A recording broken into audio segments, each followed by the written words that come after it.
Okay. అందరికీ హరే కృష్ణ. మనం last week క్లాస్‌లో మనం ఈ భౌతిక ప్రపంచంలోకి అసలు ఎందుకొచ్చాము అనేది మాట్లాడుకున్నాం మనం. ఈ భౌతిక ప్రపంచంలోకి ఎందుకొచ్చాము అంటే, మనకి వేదాల్లో ఏం చెప్తున్నారంటే, జీవుడికి సెపరేట్‌గా ఎంజాయ్ చేయాలంటే, విడిగా ఎంజాయ్ చేయాలి.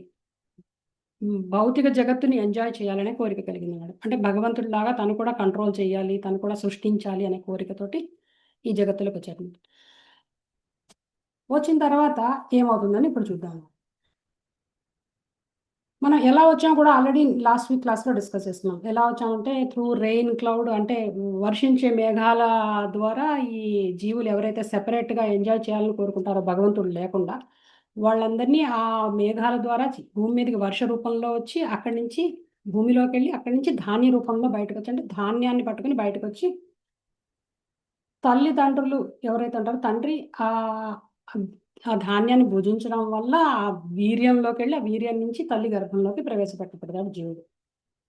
అక్కడి నుంచి ఇక జీవుడి యొక్క జర్నీ స్టార్ట్ అవుతుందన్నమాట. తల్లి గర్భంలో 9 నెలలు దేహం ఆ సోల్ చుట్టూతో దేహం తయారవుతుందన్నమాట. భౌతిక దేహం తయారయ్యి, ఆ భౌతిక దేహంతోటి ఈ భూమిలోకి మామూలుగా బర్త్ తీసుకొని బయటకొస్తారన్నమాట.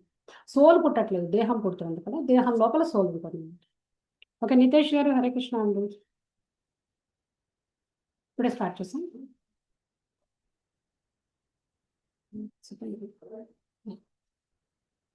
వచ్చిన తర్వాత ఇక్కడి నుంచి మనకి భౌతిక జగత్తులో మన యొక్క జర్నీ స్టార్ట్ అవుతుందనమాట. ఏ ఏ బాడీలోంచి బయటకొస్తే ఆ బాడీలోంచి మన జీవితం స్టార్ట్ అవుతుందనమాట. ఇక్కడ ఇంపార్టెంట్ పాయింట్ మనం గుర్తుపెట్టుకోవాల్సిందేంటంటే, దీనిలో భగవంతుడికొచ్చే లాభం ఏం లేదు. ఇది మన డిజైర్. మన యొక్క కోరికని ఆయన తీర్చాడు. అందులో ఆయనకొచ్చే బెనిఫిట్ ఏం లేదనమాట. మనం కోరుకున్నాం కాబట్టి, ఆ కోరికను తీర్చడం కోసం ఇంత ఫెసిలిటీ అంతా క్రియేట్ చేశాడనమాట. ఇప్పుడు ప్రస్తుతం మనం ఇక్కడున్నాం. ఇప్పుడు ఈ ఈ జగత్తు గురించి తెలుసుకోవడానికి ప్రయత్నిద్దాం. భౌతిక జగత్తు యాక్చువల్‌గా కృష్ణుడు లాస్ట్ వీక్ క్లాస్‌లోనే చెప్పారు. కృష్ణుడు 8దో అధ్యాయంలో ఏం చెప్తాడంటే, ఈ జగత్తుని దుఃఖాలయం అశాశ్వతం అని చెప్పాడు. దుఃఖాలయం అంటే బేసిక్‌గా జగత్తుని ఏంటంటే, మన వేదాల్లో ఏం చెప్తారంటే జైలుతో కంపేర్ చేస్తారన్నమాట. ఇదొక జైలు లాంటిదన్నమాట. భౌతిక జగత్తు జైలు. భవబంధాలు అంటారు కదా! భౌతిక జగత్తుని మనని బంధిస్తుంది అంటారు. భవబంధాలు అంటారు. భవ అంటే ఏంటంటే భౌతిక జగత్తు అన్నమాట. సో, నిజంగా ఇది జైలా కాదా? జైలు లాంటి అట్మాస్ఫియర్ ఉందా లేదా అనేది ఇక్కడ చూద్దాం. సో, ఈ బిఫోర్ మనం భౌతిక జగత్తు జైలా కాదా అని తెలుసుకోవడానికి ముందు అసలు జైలు అంటే ఎలా ఉంటుంది? ఐడియా ఉందా? అంటే సినిమాల్లో చూసుంటాం కదా! జనరల్‌గా మన నిజ జీవితంలో ఎవరు జైలుకెళ్ళి ఉండకపోవచ్చు. అసలు ఎలా ఉంటుంది? జైలు అంటే ఎలా ఉంటుంది? కొంచెం ఏమైనా ఐడియాస్ ఇవ్వండి ఎలా ఉంటుంది జైలంటే? జైలు జీవితం. సినిమాలో చూసుంటారు కదా!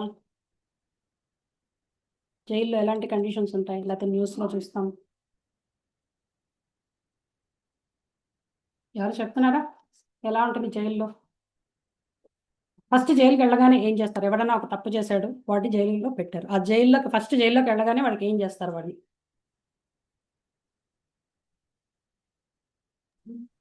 ఫోటో తీసి డీటెయిల్స్ అన్ని తీసుకొని యాహ్! యూనిఫామ్ ఇచ్చి యెస్. వాళ్ళ బిలాంగింగ్స్ జైల్లో బిలాంగింగ్స్ అన్ని ఇచ్చి వాళ్ళకి హ్మ్. తర్వాత ఇవన్నీ సినిమా నాలెడ్జ్ ఇదంతా. Yeah! Of course cinema knowledge ఎవరికైనా అదే కదా! సినిమాలో లేకపోతే న్యూస్‌లో చూస్తాము. అదే పేపర్‌లలో చదువుతాం. ఎలా ఉంటుంది జైలనేది. ఆ! అదే ఆ తర్వాత ఇంకా అదే కాంపౌండ్ లో ఎంత ప్రెమిసెస్ ఉందో అదే ప్రెమిసెస్ లో వాళ్ళ పనిష్మెంట్ పీరియడ్ అంతా వాళ్ళు స్పెండ్ చేయాలి అదే మనుషులతో. మేబీ కొంచెం వర్క్ ఉంటది లేదా లైబ్రరీస్ ఉంటే లైబ్రరీలో చదువుకునే వాళ్ళు చదువుకుంటుంటారు. హ్మ్. హ్మ్. వర్క్ ఉంటుందంటే పని చేపిస్తారు జైల్‌లో. ఆ! అంతేనా? అదే జైల్‌లో కఠిన కారాగార శిక్షని పని చేపిస్తారు. ఆ పని పని చేపిస్తారు. Hmm. Yeah! Correct. Good points. Shanti garu good points అండి. ఇంత ఫస్ట్ వెళ్ళగానే ఫోటో తీసుకొని ఒక నంబర్ డ్రెస్ ఇస్తారు. ఇస్తారు. జైలు డ్రెస్ ఇస్తారు. ఓకే. జైలు డ్రెస్ ఇస్తారు. తర్వాత సంకెళ్ళతో బంధిస్తారు. అది మర్చిపోయారు మీరు. యాహ్! సంకెళ్ళు ఇస్తారు. Jail yeah! అంటే కట్టేస్తారనమాట. యాహ్! ఎందుకంటే లేకపోతే పారిపోతారు కదా జైలు నుంచి. అందుకని ఆ! జైలు ఫస్ట్ డ్రెస్ ఇవ్వడం. డ్రెస్ ఏంటంటే ఈజీగా గుర్తుపట్టడానికి వీలుగా ఒక జైలు డ్రెస్ ఇస్తారు. నంబర్లుంటాయి. ఖైదీ నంబర్ 420 అలా నంబర్లుంటాయి. తర్వాత ఏంటంటే తాళ్ళతో కట్టేస్తారు. సంకెళ్ళు లేతే గొలుసులతో కట్టేస్తారు. కొంచెం మరీ ఎక్కువ నేరస్తుడు బాగా ఎక్కువ నేరాలు చేసిన వాడైతే అంటే కరుడు గట్టిన నేరస్తుడైతే కనుక సంకెళ్ళతోటి ఇనుప సంకెళ్ళతో బైండ్ చేసి కూర్చోబెడతారు. ఆ తర్వాత పని చేపిస్తారు రోజు. ఖాళీగా కూర్చోబెట్టి తిండి పెట్టరు జైల్లో కూడా పని చేయిస్తారు. జైల్లో టాయిలెట్లు అవి క్లీన్ చేయిస్తారు, కిచెన్లో వంటలు చేపిస్తారు, అన్ని పనులన్నీ చేపిస్తారు. తర్వాత ఇంకా జైల్లో ఎలా ఉంటుందంటే ఖైదీల మధ్యలో ఫైటింగ్లు కూడా అవుతుంటాయి మధ్య మధ్యలో. ఈ సినిమాల్లో చూస్తాం ఖైదీల మధ్యలో ఫైటింగ్లు అవుతుంటాయి, ఒకళ్ళు కొట్టుకుంటూ ఉంటారు, పొడుచుకుంటూ ఉంటారు, అన్ని చేస్తారు. అక్కడ కూడా జరుగుతాయి. ఆ తర్వాత మొత్తానికి జైలు జీవితం అంటే మిజరబుల్గా ఉంటుంది, అంటే చాలా కఠినంగా ఉంటుంది, బిజీగా ఉంటుంది. ఇప్పుడు మనకి కృష్ణుడు దీన్ని భౌతిక ప్రపంచాన్ని జైలుతో కంపేర్ చేస్తాడు. ఇప్పుడు ఇక్కడ ఎలా ఉంటాయి ఇవన్నీ, ఈ జైల్లో ఈ మనం ఏదైతే మెటీరియల్ మనం చూసే జైల్లో ఎలాగైతే కండిషన్స్ ఉన్నాయో అవి ఇక్కడ ఉన్నాయో లేవా అనేది ఇప్పుడు చూద్దాం. ఎవరైనా ఏదైనా చెప్తున్నారా? ఏదో మాట్లాడినట్టు అనిపించింది నాకు.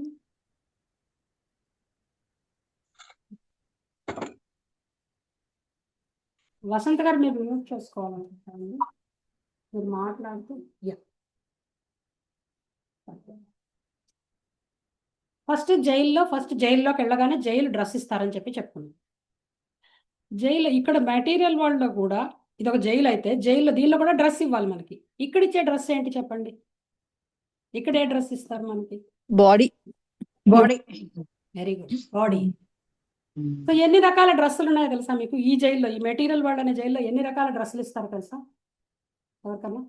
అంటే ఎన్ని రకాల బాడీలు ఉన్నాయి ఈ జైల్లో? తెలీదా? ఎన్ని రకాల దేహాలు ఉన్నాయి, ఎన్ని రకాల జీవులు ఉన్నారు? 80 లక్షలు. పక్షులుగాను వన్ బై ఎగిరే పాకే వాటిగా మనుషులే కాకుండా జంతువులు అన్ని ఉన్నాయి కదా. అదే ఎన్ని రకాల జీవజాతులు ఉన్నాయి? జలచరాలు అన్ని బోర్డులు ఎగిరేవి నంబర్ అన్న తెలుసా? క్రోర్స్ లో ఉంటదా? క్రోర్స్ లో ఉంటది. 33 కోట్ల మాతాజీ. 33 కోట్ల దేవీ దేవతలు ఉన్నారు. వాళ్ళకి ఆ నంబర్ వద్దు మనకి. వాళ్ళు అంతమంది ఉన్నారంటే మనము అంతే ఉన్నట్టు కదా. 80 వాళ్ళు కోట్లు అంతమంది అంటే మనం కాదు, ఎన్ని వెరైటీస్ ఆఫ్ డ్రెస్సెస్ అని అడిగాను. ఓకే, కన్ఫ్యూజ్ అవ్వకండి క్వశ్చన్. ఎన్ని వెరైటీస్ ఉన్నాయి 3 డ్రెస్? వెరైటీ డ్రెస్సెస్ అనుకుంటున్నా మాతాజీ. బాల్యం, యవ్వనం, కౌమారం, ఓల్డ్. కాదు, సారీ. ఇంకా ఎవరైనా చెప్తున్నారు? ఇది మనకు అందరికీ తెలిసిందే, మన పురాణాలు అన్నిట్లో చెప్పింది ఇదే. ఎన్ని రకాల జీవజాతులు ఉన్నాయి? 86 lakhs మేడం. ఆల్మోస్ట్ దగ్గరికి వచ్చారు. 84 లక్షలు. 84 లాక్ స్పీషీస్ ఉన్నాయన్నమాట. 84 లక్షల రకాల జీవజాతులు ఉన్నాయన్నమాట. రామ్ ప్రభు నెక్స్ట్ స్లైడ్ చూపించండి. 84 లక్షల రకాలు ఉన్నాయి. అందులో ప్రతి రకానికి బిలియన్స్ ఉంటాయి అందులో జీవజాతులు. ఓకే, ఈ 84 లక్షలు ఏంటనేది మనకి యాక్చువల్గా స్క్రిప్చర్స్లో చాలా క్లియర్గా చెప్పారండి. పద్మపురాణంలో యాక్చువల్గా ఒక శ్లోకం కూడా ఉంది. పద్మపురాణంలో శ్లోకం ఏంటంటే జలజానవ లక్షాణి స్థావర లక్ష వింశతి గ్రిమయో రుద్ర సంఖ్యాక పక్షిణాం దశలక్షణం త్రింశల్లక్షాణి పశవ చతుర్లక్షాణి మానుషా. సో ఇక్కడ మనకి యాక్చువల్గా నంబర్ ఇచ్చారనమాట మన పద్మపురాణంలో. దీంట్లో ఇది క్లియర్ కట్గా డిస్క్రిప్షన్ అనమాట. ఎన్ని రకాల జీవజాతులు, ఈ 84 లక్షల రకాలని ఎలా డివైడ్ చేశారు, ఎలా డివైడ్ అయ్యాయి అని చెప్పి చెప్పారు. ఫస్ట్ జలజ నవలక్షాణి అన్నారు. జలజ అంటే ఏంటంటే జలచరాలు అనమాట. ఇందాక అలవేండి నేను చెప్పాను కదా, జలచరాలు ఎన్ని జాతులు అంటే 9 లక్షల రకాల జలచరాలు ఉన్నాయట. అంటే చేపలు, తిమింగలాలు, తాబేలు, ఇలాంటివన్నీ వేసుకుంటే అంటే నీళ్లల్లో ఉండే జీవజాతులు ఏవైతే ఉన్నాయో అవి 9 లక్షల రకాలని చెప్పి చెప్పారనమాట. జలజ నవలక్షణి. తర్వాత స్థావర లక్ష వింశతి అన్నారు. స్థావరం అంటే ఏంటంటే ఆ ఉన్న చోట నుంచి కదలవు అనమాట. స్థావరాలు అంటే ఏంటంటే అవి ఉన్న చోట నుంచి కదలవు. అవి ఏంటంటే చెట్లు మొక్కలు ఇవి వాటి ఉన్న చోట నుంచి కదలవు కదా, అక్కడే ఉంటాయి, భూమిలో పాతుకుపోయి ఉంటాయి కదా. ఇవి లక్ష వింశతి అని చెప్పారు. అంటే 20 లక్షలు అనమాట ఆల్మోస్ట్. మీరు 84 లక్షలు ఇందులో కౌంట్ చేసుకోండి ఎవరన్నా. ఫస్ట్ 9 లక్షలు జలచరాలని చెప్పారు. తర్వాత అంటే అక్వాటిక్ బాడీస్ అనమాట. 9 లక్షలు, 9 lakhs అక్వాటిక్ బాడీస్. తర్వాత స్థావరం అంటే ఏంటంటే చెట్లు ఏవైతే ఉంటాయో మొక్కలు, ఇవన్నీ 20 లక్షల రకాలు అనమాట. 20 లక్షలు. తర్వాత పర్వతాలు కూడా వస్తాయా మాతాజీ? ఏంటది? ఈ స్థావరాల కిందకే పర్వతాలు కూడా వస్తాయా? అంటే ప్రస్తుతం వాటిని మనుషుల్లో అదే ఈ జీవజాతుల్లో కౌంట్ చేయట్లేదు, అవి సెపరేట్, అది దీనిలోకి రాదు అది. ఓకే ఓకే, దీంట్లో ట్రీస్, ప్లాంట్స్ ఇవన్నీ కూడా స్థావరాల్లోకి వస్తాయి అన్నమాట. తర్వాత క్రిమయో రుద్ర సంక్షక అన్నారు. క్రిమి కీటకాదులు అంటే ఇన్సెక్ట్స్, రెప్టైల్స్ ఇవన్నీ కూడా క్రిమి కీటకాల్లోకి వస్తాయి అన్నమాట. ఇవి ఎన్ని లక్షలు? రుద్ర సంక్షక అని చెప్పారు. క్రిమయో రుద్ర సంక్షక. రుద్ర అంటే ఏంటంటే రుద్రుడు ఏకాదశ రుద్రులు ఉన్నారు కదా, ఏకాదశ అంటే 11 అనమాట. 11 లక్షల క్రిమి కీటకాలు ఉన్నాయన్నమాట. ఓకే, అవి 11 లక్షల రకాల బాడీలు ఉన్నాయి వాటికి. అందులో ప్రతి వెరైటీలోనూ మిలియన్స్ బిలియన్స్ ఉంటాయి మళ్ళీ. తర్వాత పక్షిణం దశలక్షణం, పక్షులు దశలక్షణం అంటే 10 లక్షలు, 10 lakh వెరైటీస్ ఆఫ్ బర్డ్స్ ఉన్నాయన్నమాట. తర్వాత త్రింశల్ లక్షాన్ని పశవ అంటే పశువులు అంటే యానిమల్స్ 30 లక్షల రకాల యానిమల్స్ ఉన్నాయి. జంతుజాలం ఏంటంటే 30 లక్షల రకాలు అన్నమాట. అండ్ ఫైనల్గా చతుర్లక్షాన్ని మానుష అన్నారు. చతుర్లక్షాన్ని అంటే 4 లక్షల రకాల మనుషులు ఉన్నారట. ఇప్పుడు మీకు ఎక్కడన్నా డౌట్ వచ్చిందా? ఇక్కడ 4 లక్షల రకాల మనుషులు ఉన్నారన్న డౌట్ ఏమైనా వచ్చిందా ఇక్కడ? ఈ 4 లక్షలు ఎలా డివైడ్ అయ్యారు? ఇప్పుడు మనుషులందరూ ఒకలానే ఉంటారు కదా, 4 లక్షల రకాలు ఎలా ఉన్నారు ఇందులో?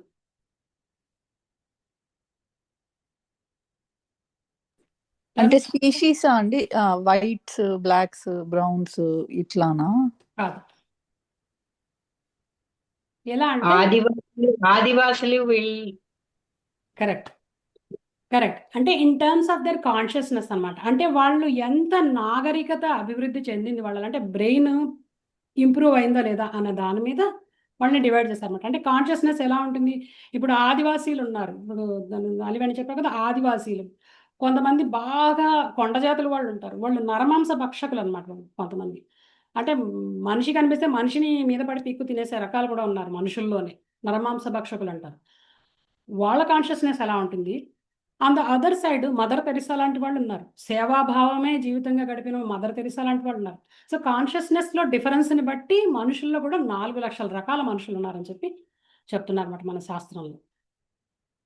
సో మొత్తం ఇలా అన్నీ కలిపితే 84 లక్షల రకాలున్నాయి. ఇందులో ప్రతి రకంలోనూ కూడా మిలియన్స్ బిలియన్స్ ఉన్నారన్నమాట జీవజాతులు. ఓకే, ఇప్పుడు ఫర్ ఎగ్జాంపుల్ ఇప్పుడు చేపని తీసుకుంటే చేపలు అంటే అక్వాటిక్ బాడీస్ అంటే జలచరాలు 9 లక్షల రకాలు ఉన్నారు. అందులో చేప ఒకటి. ఆ చేప జాతులు దాంట్లో చేపలో ఎన్నో మిలియన్స్ చేపలు ఉంటాయి, బిలియన్స్ ఉంటాయి అన్నమాట. ఇప్పుడు మనుషులు 4 లక్షల రకాల్లో కూడా మనకి ఎంత పాపులేషన్ ఉందో మీరే చూస్తారు. ఇన్ని 4 లక్షల రకాల్లో కూడా మనకి బిలియన్స్ ఆఫ్ పాపులేషన్ ఉంది ఇప్పుడు వరల్డ్లో. బేసిక్గా అదనమాట, ఇలా డివైడ్ అయింది. ఈ రకాల ఇవన్నీ బాడీస్ అనమాట. ఈ జైల్లో మనకిచ్చే డ్రెస్, ఈ భౌతిక ప్రపంచం అనే జైల్లోకి రాగానే మనకిచ్చే డ్రెస్ ఇదనమాట. ఏ తల్లి కడుపులోంచి బయటకు వస్తే అలాంటి దేహం వస్తుంది. ఇప్పుడు చేప తల్లి కడుపులోంచి బయటకు వస్తే చేప దేహం వస్తుంది, మనిషి తల్లి కడుపులోంచి వస్తే మనిషి దేహం వస్తుంది. నేచర్ అంటే ఇలాగే ఉంటుంది. దేనిలోంచి ఏ బాడీలోంచి బయటకు వస్తే అలాంటి బాడీతోనే వస్తాం తప్ప ఇప్పుడు కోతిలోంచి మనిషి బాడీ బయటకు రాదు. ఎప్పుడు కోతిలోంచి కోతి బాడీయే వస్తుంది, మనిషిలోంచి మనిషి బాడీయే బయటకు వస్తుంది. This is nature's law. Okay, ఇది ఫస్ట్ సంగతి. ఇన్ని రకాల బాడీస్ ఉన్నాయన్నమాట ఈ భౌతిక ప్రపంచంలో. మనం వచ్చినప్పుడు ఇన్ని రకాల జైల్లోకి రాగానే ఈ జైలు బాడీ ఇస్తారన్నమాట. తర్వాత నెక్స్ట్ ఏంటి? సంఖ్యలతో కట్టేస్తారు. జైల్లోకి రాగానే సంఖ్యలతో కట్టేస్తారు. ఇప్పుడు సంఖ్యలు ఏంటి? నాకేమైనా చేతులు కట్టేస్తున్నాయి? నేను కూడా జైల్లోనే ఉన్నాను, నాకేమైనా చేతులు కట్టేస్తున్నాయి? మీరు అందరూ కూడా ఉన్నారు, అందరికి చేతులు కాళ్ళు కట్టేస్తున్నాయి? లేవు కదా. మరి రోప్స్ ఎక్కడి నుంచి వచ్చాయి? ఈ తాళ్ళు ఎక్కడి నుంచి వచ్చాయి?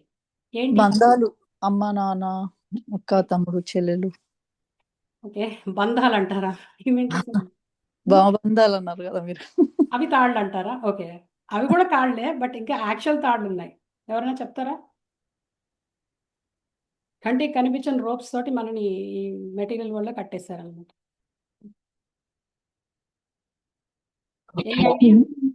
డిజైర్, మోహం, మాయా, అవి కూడా తాళ్లే. కర్మబంధమా? కర్మ కూడా, ఇది కూడా తాడే. ఇంకా ఉంది, యాక్చువల్ తాళ్ళు ఉన్నాయి ఇంకా. అంటే ఫస్ట్ బేసిక్ తాడు అనమాట, దాని తర్వాత మనం వేసుకుంటాం, దానిపైన ఇంకా ముళ్ళు వేసుకుంటాం మనం. ఫస్ట్ మెటీరియల్ వరల్డ్లోకి రాగానే ప్రకృతి మన చేతికి తాళ్ళు వేస్తుంది. ఆ తాళ్ళ తర్వాత దానిపైన మనం ఇంకా టైట్గా రోప్స్ అన్ని ఇంకా వేసుకుని కట్టుకుంటూ ఉంటాం అనమాట. ఇప్పుడే మీరు ఏవైతే చెప్పారో ఈ బంధాలు, కర్మ బంధాలు, ఈ రిలేషన్షిప్లో ఉండేవి, ఇవన్నీ కూడా మనం వేసుకునేవి పైన. రాంప్రభ నెక్స్ట్ చూపించండి, నెక్స్ట్ స్లైడ్. ఈ తాళ్ళు ఏంటంటే త్రిగుణాలు అనమాట. 3 గుణాలతోటి భౌతిక జగత్తు మనని బంధిస్తుందన్నమాట. ఈ భౌతిక జగత్తుకి అధినేత ఎవరు అంటే దుర్గాదేవి. దుర్గ అంటే కోట. దుర్గాదేవి ఈ భౌతిక జగత్తుని కాపలా కాస్తుందన్నమాట. ఆవిడ యాక్చువల్గా షీఈస్ ద జైలర్ అనమాట. ఓకే, ఈ jail don't think in terms of jail. యాక్చువల్గా ఆవిడ ఈ భౌతిక జగత్తుని పరిరక్షిస్తుంది అనమాట. ఈ భౌతిక జగత్తులోకి ఎంటర్ అవ్వను ఆవిడ యాక్చువల్గా మాయాదేవి అనమాట. మాయ భగవంతుని యొక్క బహిరంగ శక్తి. మనం ఈ జగత్తులోకి సెపరేట్ అయింది, భగవంతుడిని వదిలేసేసి భగవంతుడు లేకుండా సెపరేట్గా ఎంజాయ్ చేయాలని వచ్చాం కదా. రాగానే మనకి ఏంటంటే ఈ జైల్లోకి రాగానే ఎంటర్ అవగానే ఈ తాళ్ళు ఏంటంటే త్రిగుణాలు అనమాట. ఈ త్రిగుణాలతోటి మాయ మనని బంధిస్తుంది అనమాట. ఈ మాయాదేవికి ఇంకా 2 శక్తులు ఉన్నాయి. ఆ శక్తులు ఏంటంటే ఆవరణాత్మక శక్తి, ప్రక్షేపాత్మక శక్తి అని 2 రకాల శక్తులు ఉన్నాయన్నమాట ఈవిడ దగ్గర. ఆవిడ ఏం చేస్తుంది, ఫస్ట్ ఆవరణాత్మక శక్తి అంటే ఏంటంటే మన యొక్క జ్ఞానం ఏదైతే ఉంటుందో, మన యొక్క మనకి యాక్చువల్గా మన ఒరిజినల్ స్వరూపం ఏదైతే ఉంటుందో ఆత్మ, ఆ యొక్క స్వరూపాన్ని మన యొక్క జ్ఞానాన్ని అన్నిటినీ కప్పేస్తుంది అనమాట. ఆవరణ అంటే ఏంటంటే కప్పేయడం, ఆవరించేయడం అన్నమాట. మాయాదేవి ఆవరణాత్మక శక్తితోటి మన యొక్క జ్ఞానాన్ని కంప్లీట్గా కవర్ చేసేస్తుంది, మన యొక్క ఒరిజినల్ స్వరూపాన్ని కవర్ చేసేస్తుంది. మనం జీవాత్మ అనే విషయం మర్చిపోతాం, మనం దేహం అని అనుకుంటాం. మనం అంటే దేహం అనుకోవడం ఏంటంటే బికాజ్ మన యొక్క ఐడెంటిటీ మొత్తం కవర్ చేసేస్తుంది ఆవిడ. ఎందుకంటే భగవంతుడు లేకుండా ఎంజాయ్ చేయాలంటే కంప్లీట్గా మనం మర్చిపోవాలి కదా. మనం సోల్ అనే విషయం గుర్తుంటే భగవంతుడు గుర్తొస్తాడు. అందుకని అలా గుర్తు రాకుండా ఉండడం కోసం ఆవిడ యొక్క శక్తి, ప్రత్యేకమైన శక్తి ఏంటంటే ఆవరణాత్మక శక్తి అనమాట. ఆ ఆవరణ అంటే కవరింగ్ అనమాట. కవరింగ్ పొటెన్సీ తోటి మనని కవర్ చేసేస్తుంది, మన యొక్క జ్ఞానాన్ని కంప్లీట్గా కవర్ చేసేస్తుంది. చేసేయడం కాకుండా రెండవ శక్తి ఏంటంటే ప్రక్షేపాత్మక శక్తి అనమాట. ప్రక్షేపాత్మక శక్తి ఏంటంటే ఇందులోనే పట్టి నొక్కి పెట్టి ఉంచడం అనమాట. ఫస్ట్ కవర్ చేసేసి మళ్ళీ దాంట్లోనే నొక్కుతూ ఉంటుంది అనమాట లోపలికి. అందులోనే కంప్లీట్గా ఉండేలాగా, దాంట్లోనే ఉండేలా, బయటికి రాకుండా ఉండేలా నొక్కుతూ ఉంటుంది అనమాట. నొక్కడం ఇన్ ద సెన్స్ ఏంటంటే దాంట్లోనే ప్రతిష్ఠిస్తుంది అనమాట. మన ప్రక్షేపాత్మక శక్తి ఏంటంటే she pushes her in to this world అనమాట. మన ఇందులో పుష్ చేసి ఉంచుతుంది అనమాట. దానివల్ల ఏంటంటే మనం ఈ ప్రక్షేపాత్మక శక్తి వల్ల ఏంటంటే మనం ఏమనుకుంటాం అంటే మన యొక్క ఫాల్స్ ఐడెంటిటీ ఏదైతే ఉందో, ఫేక్ ఐడెంటిటీ, మనని మనం దేహం అని అనుకుంటాం, మన చుట్టూ ఉన్న బంధువులందరూ మన వాళ్ళు అనుకుంటాం. ఇది నేను నాది అనే భావన కలిగిస్తుంది అనమాట. ప్రక్షేపాత్మక శక్తి ఇచ్చేది అది. ముందు మన యొక్క జ్ఞానాన్ని, మన యొక్క సోల్ అనే ఐడెంటిటీ మొత్తం కవర్ చేసేసి మనం అంటే బాడీ, మన బాడీతో ఏదైతే కలిసి ఏదైతే రిలేట్ అయి ఉంటుందో అదంతా మనది, నేను నాది అనే భావనని కలిగిస్తుంది అనమాట. అండ్ ఇంకా రిపీటెడ్గా మనం ఇందులోనే ఇలానే ఈ భౌతిక జగత్తులో ఈ ఆవరణాత్మక ప్రక్షేపాత్మక శక్తుల్లోనే మనం దాంట్లోనే కవర్ అయిపోయి ఉండి ఇక్కడే ఈ భౌతిక జగత్తు ఇదే శాశ్వతం అనుకునేలా భ్రమింపజేస్తుంది. మాయ అంటే ఏదైతే లేదో అదే ఉందని భ్రమింపజేస్తుంది అన్నమాట. ఏదైతే అసత్యమో అనిత్యమో దాన్నే నిజమని భ్రమింపజేస్తున్నారు మాయ అంటే అది. అండ్ మూడో విషయం, ఇక్కడ జైల్లో పని చేపిస్తారు. You have to work hard అనమాట. మీరే చెప్పండి, మీరందరూ పని చేస్తున్నారు కదా, హార్డ్ వర్కింగ్ పీపులా కాదా? ఒకసారి మీరే చెప్పండి. మండే టు ఫ్రైడే ఆఫీస్కి వెళ్తారా, వెళ్ళరా? Hard work. ఈ ప్రపంచంలో బతకాలి అంటే పని చేయాలి. పని చేయకుండా ఎవరు ఉండలేదు ఇక్కడ. ప్రతి వాడు పని చేయాల్సింది. ఈధర్ ఆఫీస్లో పని చేయాలి, లేకపోతే ఇంట్లో పిల్లలకి, వైఫ్ అండ్ హస్బెండ్కి, లేకపోతే భర్తకి భార్యకి భర్త పని చేయాలి. ఇదే కాకుండా పోనీ వీళ్ళందరూ లేకుండా నేను బైరాగిని, నాకు ఎవరు లేరు అనుకుంటే నీ ఇంద్రియాలకి నువ్వు పని చేయాలి. నీకు ఆకలేస్తుందంటే తినాలి, ఇంద్రియాలకి పని చేసి పెట్టాలన్నమాట. ఖాళీగా కూర్చోడానికి అయితే లేదు. అదే భగవద్గీతలో కృష్ణుడు చెప్తాడు, నహి కశ్చిత్ క్షణమపి జాతుతిష్ట కర్మకృత్ అంటాడు. అంటే ఒక క్షణం కూడా మనం పని చేయకుండా ఉండలేము ఈ ప్రపంచంలో. గాలి కూడా పీల్చాలి, గాలి పీల్చాలన్నా పని చేయడమే. అంటే భౌతిక ప్రపంచంలోకి వచ్చామంటే పని చేయడం అనేది దెర్ ఇస్ నో బార్గెన్ అన్నమాట. పని చేసి తీరాలి. ప్రతివాడు వర్క్ హార్డ్ అన్నమాట. అందరూ చాకరీ చేయాల్సిందే, ఇక్కడ గొడ్డు చాకరీ చేయాల్సిందే. చేయకపోతే చేయిస్తారు. ఏదో ఇష్యూ వస్తుంది, మళ్ళీ డబ్బులు లాస్ అవుతారు, మళ్ళీ పని చేయాలి, మళ్ళీ కష్టించి పని చేయడం మొదలుపెడతారు. సో కష్టపడడం అనేది దట్ ఈస్ దీనిలో బార్గెన్ లేదు. ఈ ప్రపంచంలోకి వచ్చామంటే కష్టపడాలన్నమాట. ఏది కష్టపడకుండా బాగా వాడికి సిల్వర్ స్పూన్ నోట్లో పెట్టుకుని పుట్టాడు, వాడు ఫుల్ డబ్బులు ఉన్నవాడైనా ఎలా కష్టపడాలి అంటే జిమ్కి వెళ్ళి కష్టపడాలి. కష్టపడకుండా అయితే ఉండదు, ఏదో విధంగా కష్టమైతే ఉంటుంది. అంతే. తర్వాత అంశం ఏంటంటే fights amongst the fellow beings. అంటే జైల్లో ఖైదీల మధ్యలో ఫైట్లు అవుతుంటాయి. అట్లా ఇప్పుడు మనకి ఎంతమందితో ఫైట్లు ఉన్నాయి ఒకసారి ఆలోచించుకోండి. మనకి చాలా మంది నచ్చరు. మనకి ఆఫీస్లో బాస్ కావచ్చు, ఇంట్లో పెళ్ళాం బిడ్డలే కావచ్చు, లేకపోతే తల్లిదండ్రులు కావచ్చు, ఫైటింగ్లు అనేది కామన్ అన్నమాట. అభిప్రాయ భేదాలు, మాట ఇవన్నీ వస్తుంటాయి. ఇక్కడ కామన్ అన్నమాట. ఫైటింగ్ అనేది కామన్. కలియుగం అంటే క్వారల్, హిపోక్రసీ, ఈ రెండు ఉంటాయి అనమాట. క్వారల్ అంటే ఫైట్, హిపోక్రసీ అంటే డూప్లిసిటస్ నేచర్ అనమాట. ఈ రెండు కలియుగం లక్షణాలు అనమాట. ఫైటింగ్ అనేది కామన్, క్వారల్ అనేది సహజంగా ఉంటుంది కలియుగంలో. ఈవెన్ ట్రాఫిక్లో ఇరుక్కుపోతే రోడ్ రేజింగ్లు అవి కూడా మీరు చూసే ఉంటారు. ట్రాఫిక్లో కూడా వెనకవాడు ముందువాడు వెళ్ళకపోతే వెనకవాడు హార్న్ కొట్టి వాడితో ఫైటింగ్ వచ్చిన సందర్భాలు కూడా మనం చూస్తాం. ఫైట్ అనేది జరుగుతూనే ఉంటుంది. అండ్ ఫైనల్గా లైఫ్ అనేది చాలా మిజరబుల్గా ఉంటుంది భౌతిక ప్రపంచంలో. అంటే జైల్లో మిజరబుల్గా ఉంటుంది, ఇది కూడా జైలు లాంటిది కాబట్టి దీనిలో కూడా లైఫ్ చాలా కష్టతరంగా ఉంటుంది. ఆ కష్టాలు అనేవి ఏంటంటే డిసీజ్, ఓల్డ్ ఏజ్, డెత్ రూపంలో రావచ్చు, ఆధ్యాత్మిక, ఆది భౌతిక, ఆది దైవిక రూపంలో రావచ్చు. సో కష్టం లేకుండా భౌతిక ప్రపంచం అనేది లేదు. అందుకనే కృష్ణుడు దుఃఖాలయం అశాశ్వతం అని చెప్పి చెప్పాడు ఆల్రెడీ. ఇప్పుడు ఇక్కడ దాకా ఏమైనా క్వశ్చన్స్ ఉన్నాయా? దిస్ ఈజ్ జైల్ డిస్క్రిప్షన్ ఇచ్చాను. స్టిల్ యూ థింక్ దట్ ఇది జైలు ఏంటి, ఇది స్వర్గం అని అనుకుంటారా? Wait for some time. Now let us focus. ఇప్పుడు కృష్ణుడు ఇది దుఃఖాలయం అశాశ్వతం అని చెప్పాడు, జైలు అని చెప్పాడు, దీనిలోంచి బయటికి రావాలని చెప్పి చెప్తున్నాడు అనమాట. మోక్షం అంటే ఏంటంటే ఈ భౌతిక జగత్తు నుంచి బయటికి వెళ్ళి భగవద్ధామానికి వెళ్ళడం అన్నమాట. కంప్లీట్గా భౌతిక జగత్తు నుంచి బయటకు వచ్చేయాలి, మళ్ళీ పుట్టకూడదు అన్నమాట. పునరపి జననం పునరపి మరణం, మళ్ళీ బర్త్ తీసుకుని మళ్ళీ ఇంకొక తల్లి గర్భం నుంచి బయటకు వచ్చి మళ్ళీ A B C D, A for apple, B for ball ఇవన్నీ చదువుకుని మళ్ళీ డెత్ దాకా వెళ్తారా, లేకపోతే మోక్ష సాధనలోకి వస్తారా? మోక్షం అంటే ఏంటంటే భౌతిక జగత్తులో మళ్ళీ జన్మ తీసుకోకుండా ఉండడం అనమాట. అంటే జైలు నుంచి ఎస్కేప్ అవ్వడం. ఈ జైలు నుంచి ఎస్కేప్ అవ్వాలంటే ఫస్ట్ ఆఫ్ ఆల్ మోక్షం కావాలి అంటే అసలు ఫస్ట్ అసలు ఈ జైలు యొక్క బౌండరీస్ ఏంటో తెలుసుకోవాలి. జైలు నుంచి ఎస్కేప్ అవ్వాలంటున్నాం, ఎస్కేప్ అవ్వాలంటే ఎక్కడి నుంచి ఎస్కేప్ అవ్వాలని తెలియాలి కదా మనకి. బౌండరీస్ ఏంటి, జైలు ఎక్కడ, ఈ గోడలు ఎలా ఉన్నాయి, ఎటు నుంచి వెళ్ళాలి, ఎక్కడ లూప్ హోల్స్ ఉన్నాయని తెలియాలి కదా. అది అండ్ మీరు అబ్జర్వ్ చేస్తే కృష్ణుడు కూడా సింబాలిక్గా చెరసాలలో పుట్టాడు. భగవంతుడు భౌతిక జగత్తులోకి రావడం చెరసాలలోంచే వచ్చాడు, అంటే జైల్లోనే పుట్టాడు ఆయన. జైల్లో పుట్టిన వెంటనే ఎస్కేప్ అయ్యాడు జైలు నుంచి. అంటే మనకి సింబాలిక్గా చూపిస్తున్నాడు, మీరు కూడా భౌతిక జగత్తులోకి వచ్చి నాలాగా ఎస్కేప్ అవ్వండి అని చెప్పి చెప్తున్నాడు, జైలు నుంచి తప్పించుకోమని చెప్తున్నాడు. అంటే మనకు కూడా సందేశం ఇస్తున్నాడు అన్నమాట. భగవంతుడు స్వయంగా వచ్చి సందేశం ఇచ్చాడు, డెమో ఇచ్చాడు అనమాట. సో ఎలా ఎస్కేప్ అవ్వాలని చూడడానికి ముందు మనం అసలు ఈ భౌతిక జగత్తు దేంతో తయారైంది, అసలు ఎలా తయారైంది, ఏమేమి ఉంటాయి ఇందులో అనేది ఇప్పుడు చూద్దాం. ఇవాళ క్లాస్ మెయిన్ అంతా ఫోకస్ ఇదే అనమాట. ఈ భౌతిక జగత్తు సృష్టి ఎలా జరిగింది, ఏమేమి ఉంటాయి ఈ సృష్టిలో అనేది చూద్దాం. ఓకే,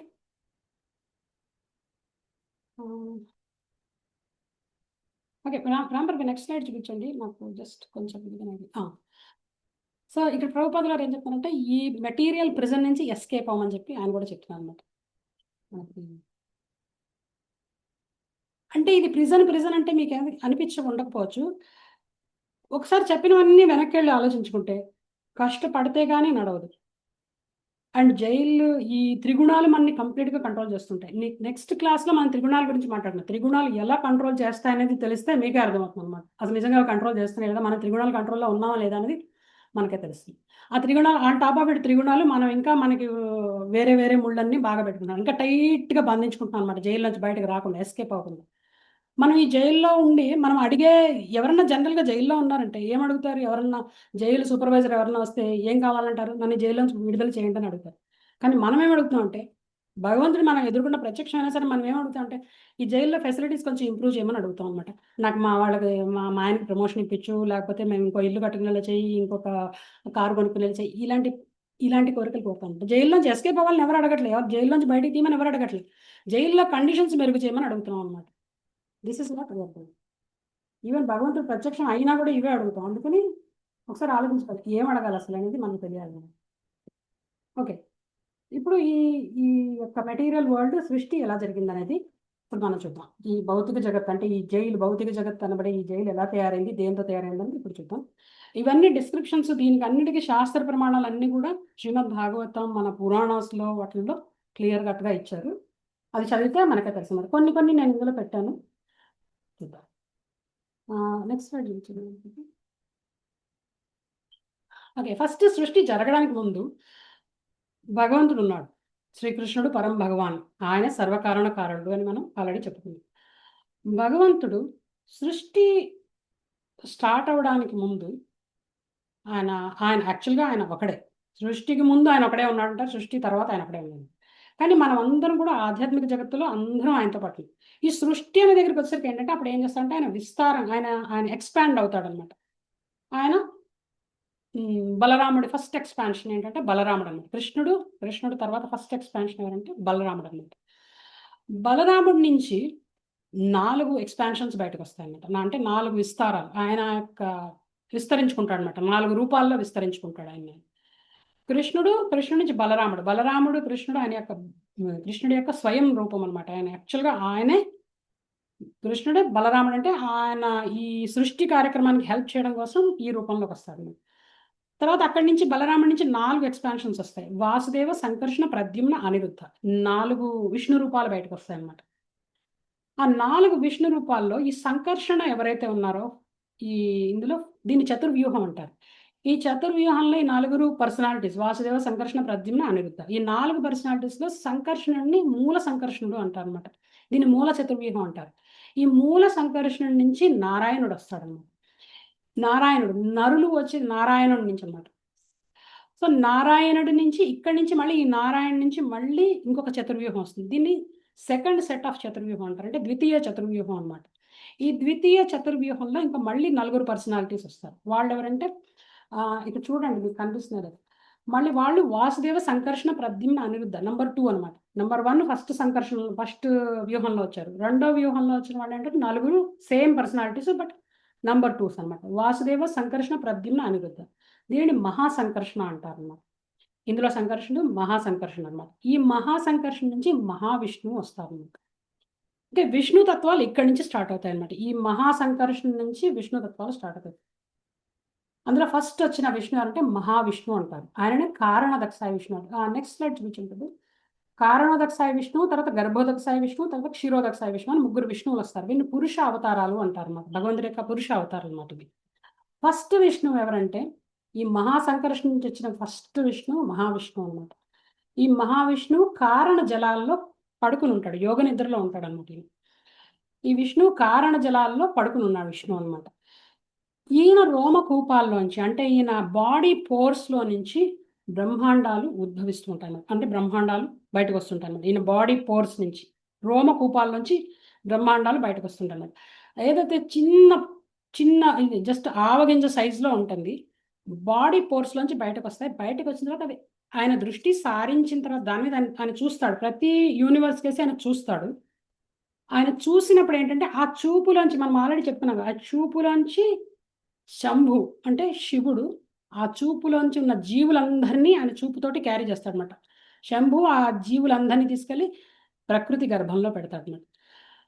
ఎవరైతే ఈ మహావిష్ణువు ఉన్నాడో ఈయన కారణ జలాల్లో పడుతున్నాడు. కారణ జలాలు అంటే కాజల్ ఓషన్ అనమాట. కాజల్ అంటే కాజ్, ఏదైతే మన భౌతిక ప్రకృతి క్రియేట్ చేయడానికి కారణం అవుతుందో ఆ జలాల్లో ఆయన పడుకుంటాడు అనమాట. అంటే భౌతిక జగత్తు క్రియేట్ చేయడానికి కారణం ఏంటి?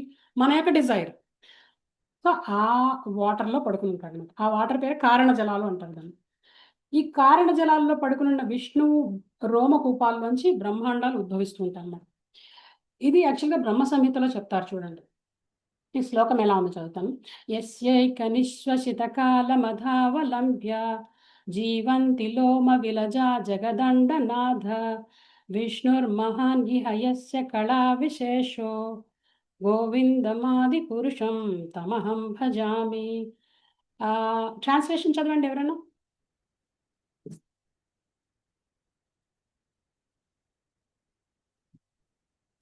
Yeah, నేను చదువుతాను మేడం. Yep.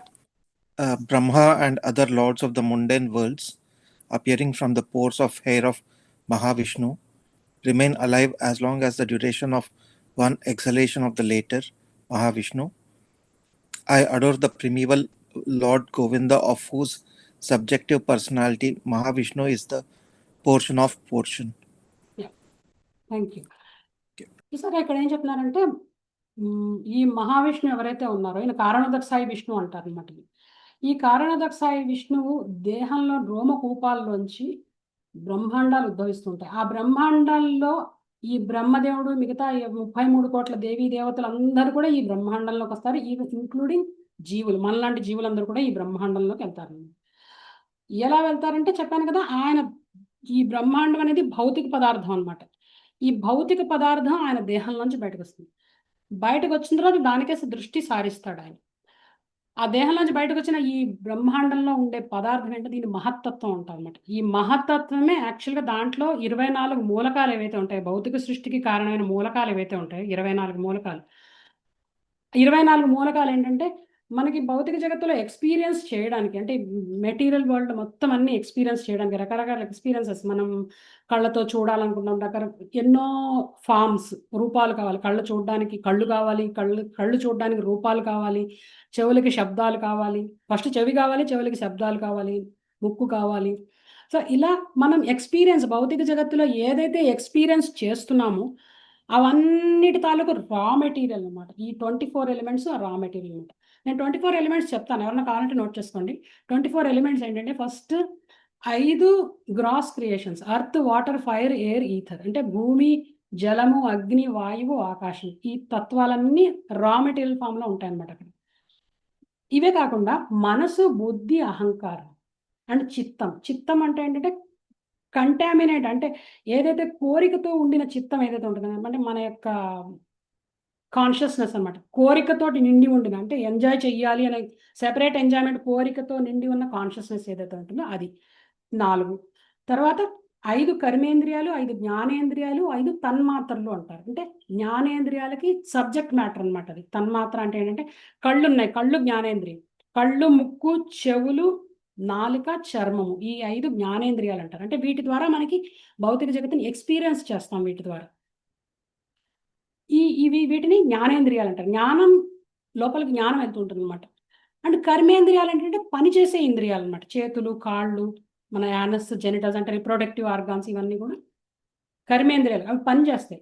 అవేమి ఎక్స్పీరియన్స్ చేయడం కాదు, బట్ పని చేస్తాయి అనమాట. అది ఈ కర్మేంద్రియాలు. ఈ జ్ఞానేంద్రియాలు ఏంటంటే వస్తువు కావాలి. ఇప్పుడు చెవులకి శబ్దం కావాలి, కళ్ళకి ఒక రూపం కావాలి, నాలుకకి రుచి కావాలి. ఇట్లా వీటికి శబ్ద, స్పర్శ, రూప, రస, గంధ అంటారు అనమాట. అంటే టచ్, సౌండ్, స్మెల్, టేస్ట్, ఇంకొకటి 5 ఈ మన ఏదైతే ఇంద్రియం ఉందో దానికి, ఇవన్నిటినీ కలిపి తన్మాత్రలు అంటారు అనమాట. అంటే వీటికి సబ్జెక్ట్స్ అనమాట. అది అదర్ వే, వీటికి ఆబ్జెక్ట్ అనమాట. మన కళ్ళకి ఆబ్జెక్ట్ ఏంటంటే రూపం. అట్లా ఈ 5 తన్మాత్రలు, 5 పంచేంద్రియాలు, 5 జ్ఞానేంద్రియాలు, తర్వాత పంచభూతాలు 5, తర్వాత మనసు, బుద్ధి, అహంకారము, కలుషిత చిత్తం, ఈ 24 కలిపి మహత్తత్వం అంటారు అనమాట. ఈ 24 మూలకాలు ఉంటాయి, దాన్ని మహత్తత్వం అంటారు. ఆయన దేహంలోంచి బయటకు వచ్చే దాంట్లో ఈ 24 మూలకాలు ఉంటాయి అన్నమాట. మొత్తం ఏదైతే గోళ ఉందో, ఈ రౌండ్ పార్టికల్స్ అనేది సరే ఆయన రోమకుపాల నుంచి బయటకు వచ్చిన బ్రహ్మాండాలు అనమాట ఇవన్నీ. ఈ బ్రహ్మాండంలో ఈ 24 ఎలిమెంట్స్, ప్రతి బ్రహ్మాండంలోనూ 24 ఎలిమెంట్స్ ఉంటాయి. అన్నీ ఈయన దేహం నుంచి బయటకు వస్తాయి. ఇప్పుడు మనం ఒక బ్రహ్మాండం మీద ఫోకస్ చేద్దాం. మళ్ళీ ఈయన ఏం చేస్తాడంటే ఈ కారణోదకసాయి విష్ణువు ప్రతి బ్రహ్మాండంలోకి ఆయన ఎంటర్ అవుతాడు అనమాట. అండం అంటే ఏంటంటే ఎగ్ షేప్డ్ యూనివర్స్. బ్రహ్మ అండం అంటే ఎగ్ షేప్డ్ యూనివర్స్ అనమాట. కోడిగుడ్డు ఆకారంలో ఉంటుంది మరి. అందులోకి ఈయన ఎంటర్ అయిపోతాడు. ప్రతి బ్రహ్మాండంలోకి మళ్ళీ ఇదే విష్ణువు ఎంటర్ అవుతాడు. ఎంటర్ అయిన తర్వాత ఏంటంటే బ్రహ్మాండం అంతా ఖాళీగా ఉంటుంది, ఏం ఉండదు. ఆయన జస్ట్ ఎంటర్ అవుతాడు లోపలికి. ఎంటర్ అయిన తర్వాత అక్కడంతా డార్క్నెస్ అనమాట, చీకటి ఉంటుంది. అప్పుడు ఆయన ఏం చేస్తాడంటే ఆయన శరీరంలోంచి స్వేదం ఉత్పత్తి అవుతుంది. స్వేదం అంటే స్వెట్, ఓకే, మన స్వెట్లా కాదు. ఆ స్వేదంతో ఆ బ్రహ్మాండం హాఫ్ నిండిపోతుంది అనమాట. ప్రతి యూనివర్స్ ఇది ఒక్కొక్కటి ఒక్కొక్క యూనివర్స్ అనమాట. హాఫ్ మొత్తం ఆయన యొక్క స్వేదంతో నిండిపోతుంది. మళ్ళీ ఆయన దానిలో పడుకుంటాడు వెళ్ళి. ఆయన పేరు గర్భోదకసాయి విష్ణు అంటారు. దాన్ని గర్భజలాలు అంటారు.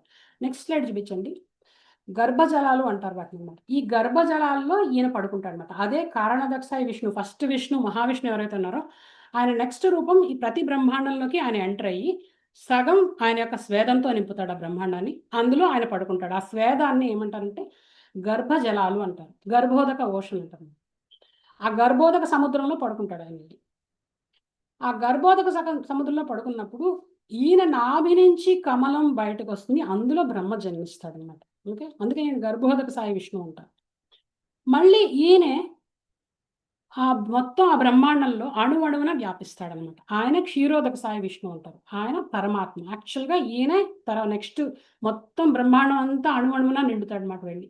ఆయననే క్షీరోదకసాయి విష్ణువు లేదా పరమాత్మ అంటారు. పరమాత్మ ఆయన అనమాట. నెక్స్ట్ స్లైడ్ చూపించండి బాబు. ఈజ్ పరమాత్మ. ఈయన ప్రతి అణువులోకి వెళ్తాడు, ప్రతి జీవి హృదయంలోకి కూడా ఈయన వెళ్తాడు అనమాట. ఈయన పరమాత్మ. ఇక్కడ నుంచి ఈ ముగ్గురు ఏం చేస్తారో చూద్దాం. నెక్స్ట్ స్లైడ్ చూపించండి ప్రభు. ఇప్పుడు మీకు యూనివర్స్ చూపిస్తాను. అంటే ఇవన్నీ ఇది నా నాలెడ్జ్ కాదు, ఇవంతా మన స్క్రిప్చర్స్లో భాగవతంలో చాలా క్లియర్ డిస్క్రిప్షన్ ఉంది దీని గురించి. దానిలోంచి తీసినవి ఇవన్నీ అనమాట. అది యాక్చువల్గా ఈ స్లైడ్ అక్కడి నుంచి వాటి నుంచి తీసుకొచ్చాం. మా ఇంటర్నెట్లో ఇస్కాన్ స్లైడ్స్లో దొరుకుతుంది ఇది. ఇందులో ఒక యూనివర్స్, ఇప్పుడు మనం కారణోదక సాయి దేహం నుంచి రోమకూపాల నుంచి మిలియన్స్ ఆఫ్ యూనివర్సెస్ బయటకు వస్తుంటాయి. ఆ ప్రతి యూనివర్స్లోకి ఆయనే ప్రవేశిస్తాడు గర్భోదక సాయి విష్ణు కింద. మళ్ళీ యూనివర్స్ అంతా కూడా ఆయన నిండుతాడు క్షీరోదక సాయి విష్ణు కింద అని చెప్పి చెప్పుకుంది, పరమాత్మ కింద. ఇప్పుడు ఒక యూనివర్స్ మీద ఫోకస్ చేద్దాం. ఒక యూనివర్స్ ఉంది ఇలాగా, దీనిపైన ఇది ఆధ్యాత్మిక జగత్తు, ఈ పైనదంతా ఆధ్యాత్మిక జగత్తు, ఇదంతా భౌతిక జగత్తు. ఈ మధ్యలో ఉన్నది బ్రహ్మజ్యోతి. ఆధ్యాత్మిక జగత్తుకి భౌతిక జగత్తుకి మధ్యలో స్పిరిచువల్ స్కై అన్నమాట, అంటే బ్రహ్మజ్యోతి ఉంటుంది. ఇది బ్రహ్మజ్యోతి. దీనికన్నా కింద, బ్రహ్మజ్యోతి కన్నా కింద ఈ కారణ జలాలు ఉన్నాయి. అక్కడ యూనివర్స్ ఉంది. ఇది మన యూనివర్స్ అనుకుందాం. ఫస్ట్ మనం ఒక యూనివర్స్ మీద ఫోకస్ చేద్దాం. మన యూనివర్స్లో, మన యొక్క భౌతిక జగత్తులో బ్రహ్మదేవుడికి అనేక మంది బ్రహ్మలు ఉన్నారు, అనేక యూనివర్సెస్ ఉన్నాయి. ప్రతి యూనివర్స్కి ఒక బ్రహ్మదేవుడు ఉంటాడు. యూనివర్స్ యొక్క సైజుని బట్టి బ్రహ్మ యొక్క తలకాయలు ఉంటాయి అన్నమాట. ఇప్పుడు మన యూనివర్స్లో బ్రహ్మకి 4 తలకాయలు ఉన్నాయి, చతుర్ముఖ బ్రహ్మ అంటారు. ఈ బ్రహ్మకి 4 తలకాయలు ఉన్నాయి అన్నమాట, 4 తలల బ్రహ్మ. మిగతా యూనివర్స్లో పెద్ద యూనివర్స్ అయితే ఇంకా బ్రహ్మకి తలకాయలు ఇంకా ఎక్కువ ఉంటాయి. మిలియన్స్ ఆఫ్ హెడ్స్ ఉన్న బ్రహ్మలు కూడా ఉన్నారనమాట, మిలియన్ తలకాయలు ఉన్న బ్రహ్మలు కూడా ఉన్నారన్నమాట. అది ఒక పాస్ట్ టైంలో వస్తుంది భాగవతంలో. ఇప్పుడు ఈ గర్భోదక జలాల్లో ఈ విష్ణు, రెండో విష్ణు పడుతున్నాడు. పురుషావతారాలు అంటారు. ఈ పురుషావతారాల్లో 3 పురుషావతారాలు, ఫస్ట్ కారణోదక సాయి విష్ణు, తర్వాత గర్భోదక సాయి విష్ణు, తర్వాత క్షీరోదక సాయి విష్ణు. ఈయన గర్భోదక సాయి రెండో విష్ణు అన్నమాట. ఈయన ఇక్కడ పడుకున్నప్పుడు ఈయన నాభి నుంచి కమలం బయటకు వస్తుంది, ఇందులో బ్రహ్మదేవుడు ఉంటాడు.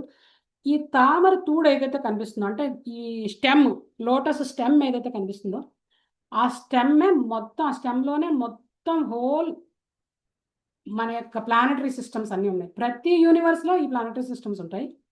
సో మన యూనివర్స్లో ఫోకస్ చేస్తున్నాం. ఈ ప్లానటరీ సిస్టమ్స్ అన్నీ ఉన్నాయి. అంటే 14 లోకాలు అంటారు కదా, 14 లోకాలన్నీ కూడా ఈ యొక్క తామర తూడు ఏదైతే ఉందో స్టెమ్లోనే ఉన్నాయన్నమాట. అంటే స్టెమ్లో అంటే మీరు స్టెమ్ని అలా జైగాంటిక్ స్టెమ్ని ఊహించుకోకండి, ఇమాజినరీ స్టెమ్లో మొత్తం అన్నీ ఉన్నాయి. ఈ 14 లోకాలు ఎలా డివైడ్ అవుతాయంటే, ఒక రౌండ్ గ్లోబ్ని తీసుకోండి ఇలాగా. ఇందులో మిడిల్ పార్ట్ ఏదైతే ఉంటుందో, ఈ మిడిల్ పార్ట్ని భూలోకం అంటారు. భూలోకం. గాయత్రి మంత్రం చదువుతారు కదా, ఓం భూర్భువ స్వః అని చదువుతారు కదా. భూలోకం, తర్వాత భువర్లోకం, తర్వాత సువర్లోకం అంటే స్వర్గలోకం, తర్వాత మహర్లోకం, జనలోకం, తపలోకం, తర్వాత సత్యలోకం. మళ్ళీ ఈ భూలోకం నుంచి కిందికి రండి. అతల, వితల, సుతల, తలాతల, రసాతల, మహాతల, పాతాళ. పాతాళ లోకం కన్నా ఇంకా కింద లోకాలనే తర్వాత చెప్తాను. ఇక్కడి నుంచి భూలోకం మిడిల్ పార్ట్ అన్నమాట, మిడిల్ ప్లానటరీ సిస్టమ్. మళ్ళీ ఇందులో ఈ మిడిల్ ప్లానటరీ సిస్టమ్స్లో బోల్డ్ ప్లానెట్స్ ఉంటాయి. ప్లానటరీ సిస్టమ్ వేరు, ప్లానెట్స్ వేరు. దీనిలో బోల్డ్ ప్లానెట్స్ ఉంటాయి, అంటే లోకాలు అన్నమాట. ఈ భూలోకం మిడిల్ పాయింట్, ఇక్కడి నుంచి పైన లోకాలు, కింద లోకాలు, మొత్తం 14 లోకాలు అన్నమాట. ఓకే. అతల, వితల, సుతల, తలాతల, రసాతల, మహాతల, పాతాళ 7 లోకాలు కింద ఉన్నాయి. తర్వాత భూలోకం నుంచి పైకి ఇంకో 7 లోకాలు ఇస్తాము. భూ, భువ, స్వ, మహ, జన, తప, సత్యలోకాలు. సత్యలోకంలో బ్రహ్మదేవుడు ఉంటాడు, అంటే బ్రహ్మలోకం లేదా సత్యలోకం అన్నమాట. ఇక్కడ బ్రహ్మదేవుడి ప్లేస్ ఇది. ముందు పై లోకాలు చూద్దామా, కింద లోకాలు చూద్దాం. పై లోకాలకు వెళ్దాం ఫస్ట్. పై లోకాలు ఏంటంటే, భూవర్లోకం అంటే ఏంటంటే, భూలోకం ఫస్ట్ మనం మిడిల్ ప్లానెటరీ సిస్టంలో భూలోకం ఏంటంటే, మన అందరూ మనుషులు, మిగతా జంతువులు మనకి ఏవైతే కనిపిస్తున్నాయో అవన్నీ కూడా భూలోకంలో ఉంటారన్నమాట. పైలోకం భువర్లోకానికి వెళ్తే ఇక్కడ రాక్షసులను, పిశాచాలు వాళ్ళు ఉంటారు. దీన్ని యాక్చువల్గా అంతరిక్షం అంటారు, భువర్లోకం. యాక్చువల్గా అందులో రాక్షసులు, పిశాచాలు యాక్చువల్గా వాళ్ళు మనుషుల కన్నా పవర్ఫుల్ తెలుసా. వాళ్ళు పైలోకంలో ఉంటారు, మనకన్నా కొంచెం పైలోకం. యాక్చువల్గా పితృలోకం కూడా ఇక్కడే ఉంటుంది. ఆ పైకి వెళ్తే ఏంటంటే స్వర్గలోకం. స్వర్గలోకం అంటే మన 33 కోట్ల మంది దేవీ దేవతలు ఎవరైతే ఉంటారో వాళ్ళందరి రెసిడెన్స్ అనమాట స్వర్గలోకాలు. స్వర్గలోకాల నుంచి పైకి వెళ్తే మహర్లోకం. ఇంకా ఇక్కడ నుంచి ఋషులు సప్త ఋషులు వీళ్ళంతా ఈ సెయింట్లీ పర్సన్స్ ఎవరైతే ఉంటారో చాలా పుణ్యజీవులందరూ ఈ పై లోకాలు ఉంటారు అనమాట. మహర్లోకం, జనలోకం. ఈ ఈ సప్త ఋషులు ఉండేది జనలోకంలో ఉంటారు. తర్వాత తపోలోకం, అత్యంత తపశక్తి సంపన్నులు వాళ్ళు. ఇంకా అన్ని రకాల అణిమాది అష్టసిద్ధులు వాళ్ళకి వచ్చేసి ఉంటాయి అనమాట. అలాంటి తపోలోకంలో ఉంటారు వాళ్ళు. తర్వాత సత్యలోకం అంటే బ్రహ్మదేవుడి యొక్క అగోడము. ఈ బ్రహ్మదేవుడి యొక్క ఈ లోకం తర్వాత పైనకి వెళ్తే ఇక్కడ యాక్చువల్గా ధ్రువలోకం ఉంటుంది. ఈ ధ్రువలోకం దగ్గరే ఈ క్షీరోదక్షాయ విష్ణు యొక్క అబోర్డ్ అనమాట. పాల సముద్రం ఏదైతే అంటారో అది ధ్రువలోకంలో ఉంటుంది అనమాట. క్షీరోదక్షాయ విష్ణు అక్కడ ఉంటాడు, పరమాత్మ ఆయనే. అక్కడ ఇదే ప్లేస్లో ఈ మెటీరియల్ వరల్డ్కి స్పిరిచువల్ వరల్డ్కి మధ్య ప్లేస్లో కైలాసధామ ఆర్ మహేషధామం ఉంటుంది అనమాట. శివుడు ఈదర్ హియర్ నార్ దేర్ అని చెప్పాం కదా. జీవుడు కాదు, అలానే విష్ణువు కాదు, మధ్యలో ఉంటాడు. అలాగే ఆయన లోకం కూడా మెటీరియల్ వరల్డ్కి స్పిరిచువల్ వరల్డ్కి మధ్యలో ఉంటుంది. అంటే ఇది అమ్మవారు దుర్గాదేవి. దుర్గ్ అంటే మొత్తం ఈ భౌతిక జగత్తంతా ఆవిడ అధీనంలో ఉంటుంది అన్నమాట. ఇక కింద లోకాలకి వెళ్తే అతల వితల సుతల తలాతల రసాతల మహాతల పాతాళ లోకాలు ఇవన్నీ కూడా అంటే ఇవి కూడా స్వర్గలోకాల కిందకే వస్తాయి, కానీ బిల స్వర్గాలు అంటారు వీటి. ఈ పై స్వర్గాలు ఏంటంటే యాక్చువల్గా రియల్ స్వర్గాలు. ఈ కిందకు వచ్చేసరికి ఏంటంటే బిల స్వర్గాలు అంటారు. బిల స్వర్గాలు అంటే ఏంటంటే బిలం అంటే ఏంటంటే అండర్ గ్రౌండ్ అనమాట, అండర్ గ్రౌండ్ స్వర్గాలు అనమాట. ఇక్కడ యాక్చువల్గా సూర్యుడు పడడు, ఇక్కడ సూర్యకాంతి రాదు. ఓన్లీ పై లోకాల వరకే సూర్యకాంతి. భూలోకం నుంచి పై లోకాలకే సూర్యకాంతి వస్తుంది, కింద లోకాలకి సూర్యకాంతి రావు. అవన్నీ బిల స్వర్గాలు అంటారు. కానీ అక్కడ కూడా ఎంజాయ్మెంట్ చాలా హెవీగా ఉంటుంది. ఎంజాయ్మెంట్ ఇన్ఫాక్ట్ అక్కడే ఎక్కువ ఎంజాయ్మెంట్ ఉంటుంది అంటారు. కానీ అక్కడ సూర్యుడు రాదు, సూర్యుడు పడ్డనమాట. కేవలం వాళ్ళ ఆ మణి ప్రకాశం వల్ల అవి జీవిస్తాయని చెప్తారు. ఆ జీవులన్నీ అక్కడ అలా చాలా మంది జీవులు ఉన్నారు అక్కడ, మనకు తెలియదు. ఈ పాతాళ లోకం కింద యాక్చువల్గా చెప్పాలంటే ఈ పాతాళ లోకం కింద అంటే విష్ణువు నాభి నుంచి ఈ తామరతూడు ఎక్కడైతే స్టార్ట్ అవుతుందో ఆ నాభికి తామరతూడు మధ్యలో ఆ ప్లేస్లో, అంటే ఈ పాతాళ లోకానికి నాభికి మధ్యలో ప్లేస్లో యాక్చువల్గా నరక లోకాలు ఉన్నాయి. 27 రకాల నరక లోకాలు ఉన్నాయన్నమాట. ఈ కుంభీపాక, రౌరవ, ఈ నరకాలన్నీ కూడా అక్కడ ఉన్నాయన్నమాట. అండ్ యాక్చువల్గా కొంతమంది చెప్తారు పితృలోకం కూడా అక్కడే ఉంది అంటారు, యమరాజు యొక్క లోకం కూడా అక్కడే ఉంది అంటారు. ఇప్పుడు పైకి వెళ్తే ఇవి లోకాలు. ఈ మిడిల్ ప్లానెటరీ సిస్టమ్ అంటే భూలోకం, తర్వాత అప్పర్ ప్లానెటరీ సిస్టమ్స్ అంటే హైయర్ స్వర్గలోకాలు, అండ్ దాని కింద పాతాళ లోకాలు అనమాట. కింద లోకాలన్నీ లోవర్ ప్లానెటరీ సిస్టమ్స్ అనమాట. ఈ తర్వాత దాని కింద ఈ పాతాళం కింద నరక లోకాలన్నీ ఉంటాయి.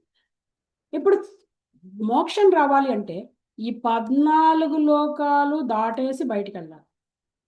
మోక్షం అంటే ఈ మనం పుణ్యకర్మలు చేసామనుకోండి, బాగా పుణ్యాలు అవి చేసి బాగా దాన ధర్మాలు అన్ని విద్యాదానం ఆదానం అన్ని దానాలు చేసి పుణ్యకార్యాలు బాగా చేశారనుకోండి, ఇక్కడి నుంచి ఏమవుతుందంటే పై లోకాలకి ప్రమోట్ అవుతుంటాం, స్వర్గలోకాల దాకా వెళ్తుంటాం అనమాట. ఇంకా బాగా పుణ్యాలు ఎక్కువైతే ఇంకా పై లోకాలు కూడా వెళ్తాం, బ్రహ్మదేవుడి లోకం దాకా కూడా వెళ్ళచ్చు. కానీ ప్రాబ్లం ఏంటంటే కృష్ణుడు భగవద్గీతలో చెప్పాడు, ఆ బ్రహ్మ భువనాలోక పునరావృతినో అర్జును. ఆ బ్రహ్మ భువనాలోక ఏ లోకంలో ఈ 14 లోకాల్లో ఎక్కడ బ్రహ్మదేవుడి లోకం నుంచి కింద పాతాళ లోకం దాకా ఎక్కడైనా సరే పునరావృతినో అర్జున అంటే మళ్ళీ పుడతారు అని చెప్తున్నారు. అంటే డెత్ ఉంటుంది. సో మోక్షం అంటే ఈ 14 లోకాలు దాటేసి బయటకు వెళ్ళిపోవాలి. ఓకే, అది మోక్షం అంటే. భౌతిక జగత్ దాటి ఆధ్యాత్మిక జగత్తుకి వెళ్ళిపోవాలి. వెళితే అప్పుడు మళ్ళీ మనం పుట్టాం అనమాట. యద్గత్వాన్ అనివర్తంతే తద్ధామ పరమమ్మ అని చెప్పాడు. నా ధామానికి వస్తే అది అక్కడి నుంచి మళ్ళీ నువ్వు తిరిగి జన్మించవు. ఒకసారి నా ధామానికి వస్తే నువ్వు మళ్ళీ వెనక్కి భౌతిక జగత్తులోకి ఈ దుఃఖాలయంలోకి రావాల్సిన అవసరం నీకు లేదని చెప్పాడు. సో ఇది మన ప్లాన్. ఇక్కడి నుంచి బయటకు వెళ్ళాలన్నమాట. మోక్షం అంటే మోక్ష సాధన అంటే ఈ జగత్తు నుంచి బయటకు వెళ్ళాలి. పుణ్యకర్మలు చేసేసి మళ్ళీ భౌతిక జగత్తులోనే మళ్ళీ స్వర్గలోకంలోనే ఎక్కడో జన్మ తీసుకోవడం, మళ్ళీ క్షీణే పుణ్యం మర్త్యలోకం విశంతి, మళ్ళీ పుణ్యం కర్మ బ్యాలెన్స్ అయిపోతే మళ్ళీ భూమిలోకి రావాలి. ఎందుకంటే స్వర్గలోకాల్లో పుణ్యకర్మ ఉంటేనే ఉంటాం, స్వర్గలోకాల్లో పుణ్యకర్మ బ్యాలెన్స్ అయిపోతే వాళ్ళు కిందకి దోస్తారు అంతే మళ్ళీ. ఎందుకంటే ఒక స్టార్ హోటల్లో మీరు ఉండాలనుకోండి, ఎంతకాలం స్టార్ హోటల్లో ఉంటారు మీరు? మీ దగ్గర ఎంత డబ్బు ఉంటే అంతకాలమే ఉంటారు.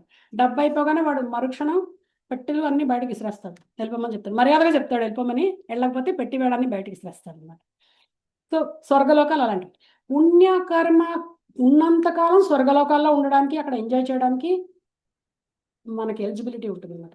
ద మూమెంట్ పుణ్యం అయిపోయింది అంటే క్షీణే పుణ్యే మర్త్యలోకం. మర్త్య అంటే ఇది జన్మ మృత్యు, ఈ లోకం మర్త్యలోకం. భూలోకం ఏదైతే ఉంటుందో అక్కడికి మళ్ళీ మన 2 బెడ్రూమ్ హాల్ కిచెన్కి మళ్ళీ రావాల్సిందే మనం వెనక్కి. సో పుణ్యాలు చేసి పైకి వెళ్ళి మళ్ళీ కిందకు వచ్చి పుణ్యం అయిపోయిన కిందకు వచ్చి మళ్ళీ పుణ్యకర్మ బ్యాలెన్స్ చేసుకుంటూ ఇలా ఇక్కడే తిరుగుతున్నాము. దీని నుంచి బయటికి రావట్లేదు. ఈ బయటికి రావడమే మోక్షం. ఓకే, మీకు ఏది కావాలో డిసైడ్ చేసుకోవచ్చు అనమాట. సార్ నెక్స్ట్ స్లైడ్ చూపించండి. ఎండ. ఓకే, వెనక్కి వెళ్ళండి. ఇప్పుడు మనం ఈ ఒక్కసారి నేను జస్ట్ రీక్యాప్ చేస్తాను. ఒక నిమిషం.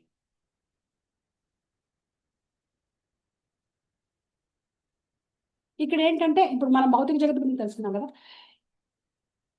ఈ భౌతిక జగత్తులో మనం ఎంత చేసినా సరే, ఎంత కష్టపడి, ఎంత పుణ్యం సంపాదించి, ఎలాగైనా ట్రై చేసినా కానీ జగత్తు దాటి బయటికి వెళ్ళాలంటే మాత్రం మనం భగవంతుడిని పట్టుకోవాల్సింది. ఆ ఎస్కేప్ ప్లాన్ ఏదైతే ఉంటుందో, భౌతిక జగత్తు నుంచి మోక్ష సాధన అంటే బయటికి రావడానికి ఏదైతే ప్లాన్ ఏదైతే ఉంటుందో, ఎస్కేప్ ఎలా అవ్వాలి అంటే అది భగవద్గీతలో మిడిల్ 6 చాప్టర్స్లో కృష్ణుడు దాన్ని పొందుపరిచాడనమాట. ఎస్కేప్ రూట్ ప్లాన్ అంతా భగవద్గీత మధ్యలో 6 చాప్టర్స్లో పెట్టాడనమాట. అదే భక్తి యోగం. భక్తి ఉంటేనే, భక్తితోటి భగవద్ధామం వెళ్ళాలంటే భక్తి అనే క్వాలిఫికేషన్ ఉండాలి. భక్తి లేకుండా భగవద్ధామానికి ఎంట్రీ లేదు. మీకు కావాలంటే ఈ భౌతిక జగత్తు దాటి వెళ్ళిపోయే మోక్షం కూడా ఉంది ఒకటి. దాన్నే సాయుజ్యం అంటారు. సాయుజ్యం అంటే ఏంటంటే భౌతిక జగత్తులోంచి బయటకు వెళ్ళిపోతాం, ఆ బ్రహ్మజ్యోతిలో ఉంటాం అంతే. అక్కడి నుంచి ధామానికి కీ ఓపెన్ చేయాలి, ధామం తలుపులు తెరవాలంటే భక్తి కావాలి. మీరు బ్రహ్మజ్యోతి వరకు అంటే జస్ట్ మామూలు మోక్ష సాధన చేసి కృష్ణుడి భగవంతుడిని నమ్మకపోయినా సరే మోక్ష సాధన చేసేసి బయటకు వెళ్ళిపోవచ్చు. కానీ ధామంలోకి ఎంట్రీ ఇవ్వాలంటే, ఎందుకంటే ఈవెన్ బ్రహ్మజ్యోతిలోకి వెళ్ళినా కూడా మళ్ళీ వెనక్కి తిరిగి వచ్చే ప్రమాదం ఉంది. ఎందుకంటే బ్రహ్మజ్యోతిలో కూడా అక్కడ ఏమి యాక్టివిటీ ఉండదు. There is no service, there is no activity. బ్రహ్మజ్యోతిలో ఇటర్నల్గా అక్కడే ఉండాలి. ఎందుకంటే మన యాక్చువల్గా సోల్ అనేది యాక్టివ్. సోల్ యొక్క లక్షణం ఏంటంటే యాక్టివ్గా ఉండడం. మనకి ఏదైనా యాక్టివిటీ కావాలి.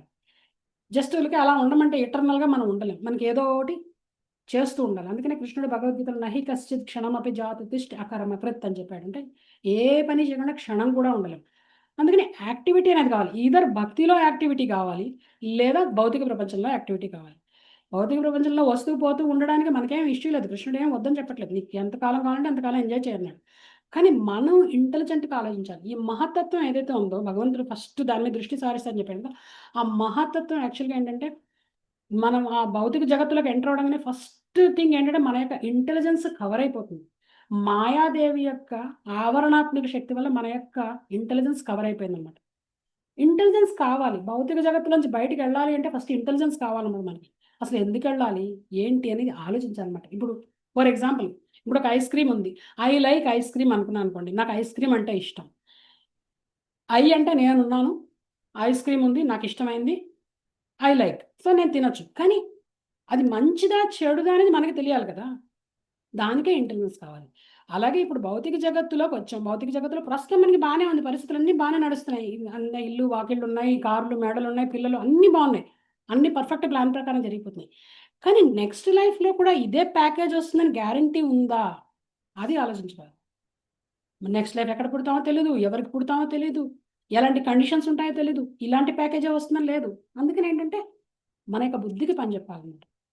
సో ఎనీవే ఇక్కడ టెంపరీ అని చెప్తాను. మన యొక్క టెంపరీ రెసిడెన్సీ ఇక్కడ, ఎప్పుడు పర్మనెంట్ రెసిడెన్సీ భౌతిక జగత్తులో లేదు. ఎందుకంటే ఎవరైనా సరే ఎగ్జిట్ ఇవ్వాల్సిందే జగత్తు నుంచి, బయటకు వెళ్ళాలి, మళ్ళీ వెనక్కి వస్తుంది. ప్రాబ్లం ఏంటంటే మనం వెళ్తున్నాం, వెనక్కి వచ్చేస్తున్నాం, మళ్ళీ వెనక్కి వచ్చి మళ్ళీ అనేక రకాల యోనుల్లో జన్మ తీసుకుని మళ్ళీ అనేక రకాల తల్లిదండ్రులతోటి పుట్టి బయటకు వచ్చి మళ్ళీ నానా కష్టాలు పడుతున్నాం. దీనికి ఫుల్ స్టాప్ పెట్టాలి అంటే ఒకటే ఒక మార్గం, భక్తి యోగం. అందుకని భక్తి యోగం అనే దాన్ని సీరియస్గా తీసుకోవడం మొదలు పెడితే ఇప్పుడు ఈ లైఫ్ టైంలోనే మనం పైకి భగవద్ధామానికి వెళ్ళిపోతామని కాదు. భక్తి యోగం తీసుకుంటే సుసుఖం కర్తుం అవ్యయం. అదేంటంటే భక్తి యోగం అనేది ఎలాంటిదంటే ఈ లోకంలో నువ్వు మామూలుగా జీవిస్తున్నా కూడా, ఈవెన్ దో నువ్వు భగవద్ధామానికి వెళ్ళకపోయినా కూడా ఈ లైఫ్లో కూడా సుసుఖం, చాలా జాయ్ఫుల్గా పర్ఫామ్ చేయొచ్చు భక్తిని. మనకి రెండు దక్కుతాయి. ఇటు భక్తి దక్కుతుంది, భక్తి చేస్తాము, ఇటు మనకి భగవద్ధామానికి ఎంట్రీ ఇప్పుడు ఈ లైఫ్లో కాకపోయినా ఇంకొక లైఫ్లోనే ఛాన్స్ ఇస్తాడు భగవంతుడు. అసలే టేకప్ చేయకుండా నాకు ఇదంతా నమ్మను, నేను ఇదంతా ఏదో పుక్కిటి పురాణం చెప్తున్నారు అంటే యువర్ రిస్కింగ్ యువర్ సెల్ఫ్ అనమాట. రిస్క్ తీసుకుంటున్నారు. సో ఏదైతే శాస్త్రంలో భగవంతుడు ఏదైతే చెప్పాడో దాని మీద దృష్టి పెట్టి ఎందుకు ఇలా చెప్తున్నారు వీళ్ళంతా అని ఒకసారి ఆలోచించి జస్ట్ చాంటింగ్ని సీరియస్గా తీసుకోండి. చాంటింగ్ చేస్తూ ఉండండి, థింగ్స్ అన్ని ఆటోమేటిక్గా మీకే అర్థమవుతుంటాయి. ఎందుకంటే కామాల్లోంచి బయటికి రావాలంటే కృష్ణుడు చెప్పాడు, మయాధ్యక్షేణ ప్రకృతి సూయతేస చరాచరం అని చెప్పాడు. ఈ భౌతిక జగత్ అంతా నా కంట్రోల్లో పనిచేస్తుంది. కానీ నా మాయని దాటాలంటే మాత్రం భగవంతుని పట్టుకోవాల్సింది. భగవద్గీతలో చెప్తాడు, మమ మాయా దురత్యయ అంటే, మామేవయ ప్రపద్యంతే మాయామేతం తరంతితే అంటాడు.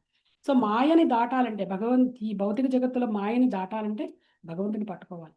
అందుకని టేక్స్ చాంటింగ్ సీరియస్లీ. చాంటింగ్ని టేకప్ చేయండి, మీకే తెలుస్తుంది ఈ చెప్పిన దాంట్లో నిజాలు ఎంత ఉన్నాయి. నిజంగా మీరే ఎక్స్పీరియన్స్ చేస్తారు కొన్ని థింగ్స్, నేను చెప్పక్కర్లేదు. ఓకే, అందరూ చాంట్ చేయండి హరే కృష్ణ. ఇవాళ క్లాస్ ఇంతే. నెక్స్ట్ వీక్ మనం త్రిగుణాల గురించి చెప్పుకుందాం. త్రిగుణాల గురించి ఇంకా డీటెయిల్డ్ డిస్క్రిప్షన్ అంతా త్రిగుణాల గురించి నెక్స్ట్ వీక్ ఇస్తాను. ఇవాళ క్లాస్ అయిపోయింది. ఇప్పుడు ఎవరైనా క్వశ్చన్స్ ఉన్న వాళ్ళు కరెక్ట్గా అడగండి. నన్ను క్వశ్చన్స్ మైండ్లో పెట్టుకుని ఉండద్దు. ఎస్.